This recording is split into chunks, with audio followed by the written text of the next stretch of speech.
Hello guys, so in this video today, we will be deploying this Lambda function right here. Okay, so this one, sorry, this box is clunky, but, oh shoot, but this one right here, okay?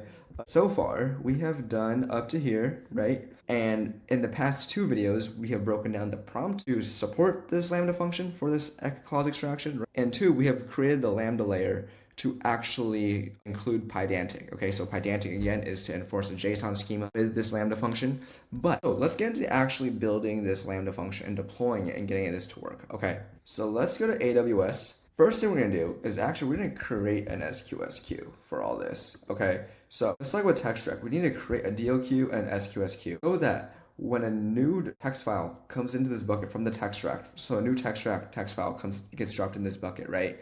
We want that to trigger this Lambda function, right? But we want to do that scalably, right? So what we wanted to do is when a new text file gets dropped in this bucket, we want to push to an SQS queue like, hey, like this new file just got dropped in this bucket, and that SQS queue would then trigger this Lambda, okay? Because again, that SQS is like the line management service for all this, right? So we're gonna do all that. So we're gonna hit create queue, right?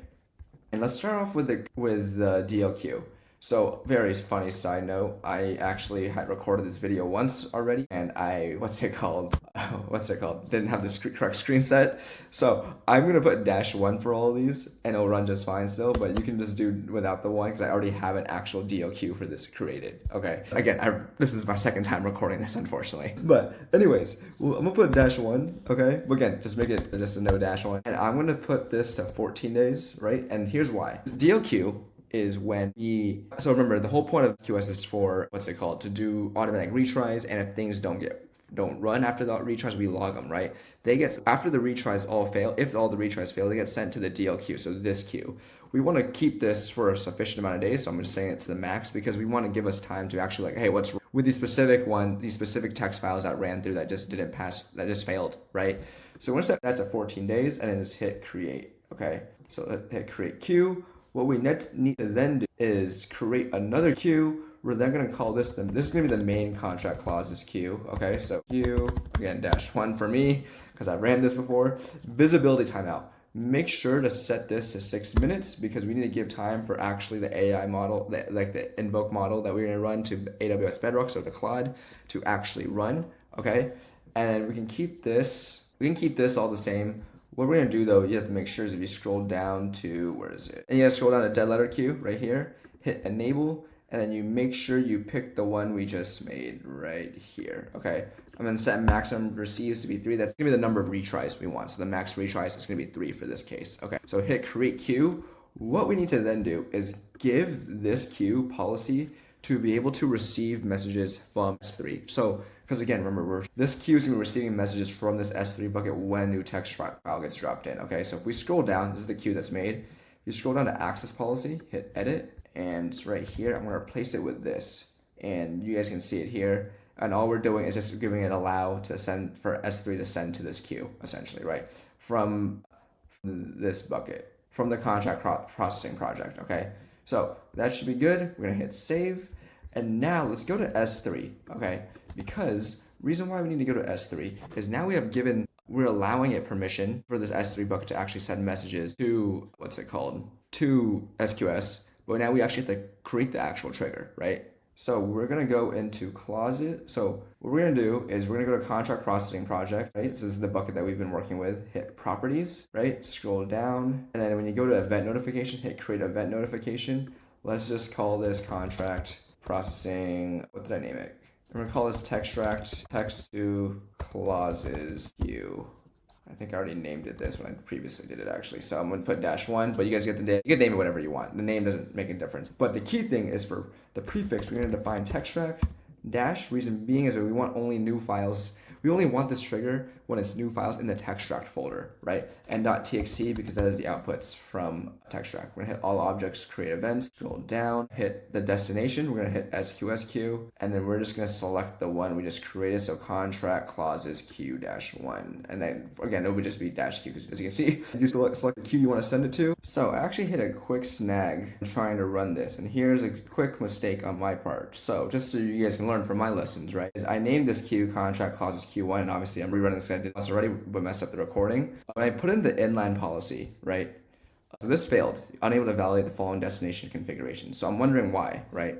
So my first thought is let's go to the queue, because usually when it's showing this, that means that I don't have this can't be created because this bucket doesn't even have access to hit this queue, right? So I go to it, right? And what I had it as before was this, so which is the queue name, and this is the actual queue arn for this, and I had it as the wrong one. It is the old one, right? So I have to set it to the actual old queue or to the new queue that we're creating. So if we go to this contract clauses queue, I'm gonna copy and paste this, the correct arn for it, and I'm gonna replace it with the new one. Oops.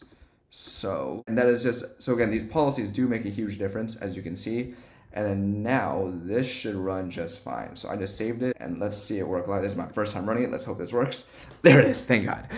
Quick things to understand, right? Like these policies make a huge difference, right? Like these, I don't just make you guys do them for fun because I would hate doing this. I hate doing this myself, right? The whole point is that you have to make sure it's very detail oriented and look, so you have to make sure the queue actually aligns with the ARN actually aligns with the actual queue that you're trying to work with, right? So now that's ran. Okay. So now we have set the bucket. Now we have set the actual event trigger, right? So when new Textract files get dropped into the Textract bucket, it's going to send a message to SQS. So what we can then do now is actually create the Lambda function. So let's go to Lambdas. Okay, we're going to hit create function, and we are going to name this contract clause extraction -1. Okay, again, I already did this once, so I'm just redoing this, but 3.2, Python 3.12. We're going to go to additional settings. I always like to do ARM64. Reason being is these layers I create are created using ARM64 because that's just what Mac/Linux uses. So that's why I just set it to that to make the attachment of the layer easier, right? So, and this will actually fail because we're using a layer. So we hit create function, right? And let me get the code. Let this load up. This is gonna take a second. Okay, we can dismiss this. I'm gonna paste the code into here if this will load. Okay, Jesus. So here is the actual code for this Lambda function. Let me close out these notifications. But how it's working is, obviously you can see we're importing Pydantic finally here. So these are the clause types that we are going to be considering. So we just create a literal list, right, of initial term, auto renewal. And again, we define these definitions in the prompt. What the whole point of this is for the Pydantic side. So in terms of how Pydantic works, okay, how this Pydantic library works, we're going to define a base model, which is why we call clause base model. So we're just creating a class object under base that's inheriting this base model class, right? And we're calling it three things: clause type, present. So that's going to be Boolean, true or false, and the clause text, which is going to be optional string, and default that to none. So why do we want these three? That's a great question, right? Reason being is when we're doing, let's go back to the prompt, right?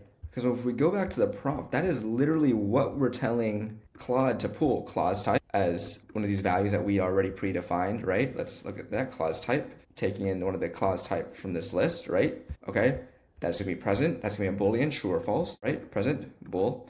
And then clause text, which will be optional, whether if it's gonna be the actual text that we're extracting, okay? So all we're doing is lining it up with what we want, and then we actually create then a class to inherit that called clause extraction, and that's just going to be clauses in a list format for a list of clauses. Because again, we're not just pulling in one clause, we're pulling in multiple clauses through all of this, right? So that is how our JSON structure will look when we run our prompt.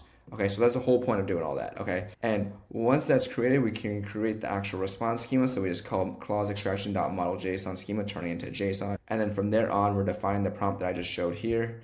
And then the actual Bedrock call, as you can see here, is when we actually have tool config, right? We're gonna have bedrock.converse, that's what I like to use, okay? Bedrock.converse, the model ID. So model ID, we're just gonna, I know I put Sonnet on the thing, but I'm just gonna use Haiku just to save me price, but you can just save this as Sonnet if you want. Actual max tokens, the actual prompt, the system prompt, right? And the key thing to actually enforce the Pydantic is you actually define tool spec, tool name, that's gonna be the name of this tool, so we just call that record clause extraction, okay? Description of the tool, record the clause extraction result for one contract, and the JSON schema, response schema. And now we're just selecting the tool choice to be this tool, okay? So that is how we enforce it when we're using Anthropic, okay? And then from there on, we just create the Lambda to process everything, and we can hit deploy. And one thing I forgot to do is if you go to runtime settings, right, I want you to look at something very carefully. This just popped up in my head right now. Is if we need to go, not runtime settings, if we go to general configuration, this is set to timeout in 3 seconds. Lambdas are set to do that. We need to make this like 5 minutes because sometimes it does take a while for these Anthropic calls to run. So I'm gonna set these to 5 minutes and I'm gonna hit save. And now that is deployed. And the next thing we need to do is actually give this Lambda, just like what we did with the last one, permissions to actually, what's it called? To access the SQS queue, the SQS that's corresponding to, and the actual S3 bucket that we're pulling from, okay? So we're gonna go to configuration, hit permissions, we're gonna hit this role name that can so this is the role name that corresponds with this Lambda function. And then just like before, we're gonna add permissions, create inline policy, JSON, and I'm gonna copy and paste this. And I do need to fix this so I don't make the same mistake last time. And one thing I gotta do is replace this ARN for this resource for the SQS to be the -1. So let's see, here it is. Oh, oops, how do I keep grabbing the URL? But here it is, and now let's copy and paste that here. So again, whatever, and this, I'm doing this, and I realize the reason why I could have obviously recorded this cleanly and just pretend I deleted everything. The reason why I'm doing this is so that you guys just don't blindly copy what I'm doing, understand like why I'm putting things in a certain way, right? Like this resource bucket, this effect, allow actions, and there's a resource that follows along with it. They all follow the same structure. It has to actually correspond with the resource that you want it to pull from, right? So we want it for this specific one, this contract clauses Q-1, and how I know that, this could be named whatever. I just have to grab the ARN for the specific queue I want and just paste it in there, okay? So that's why I'm doing this clunky and intentionally to make it, yes, maybe if I just did this, we could just blindly copy the project easier, but then you can also learn, this way you actually learn like what I'm doing instead of just blindly copying what I'm doing. So from there on, we hit next. I'm gonna create the policy name. So let's just call this -1, hit create policy. Now that's created, okay? So now our Lambda has access to be able to access S3, to hit the SQS, right? What we need to then do, let's go back to here, is we need to go to layers, because right now this code will fail. Why? If we scroll up to here, we are importing Pydantic, right? AWS doesn't have Pydantic. That's why we made a Lambda layer to begin with, okay? So what we need to do is we need to add a layer.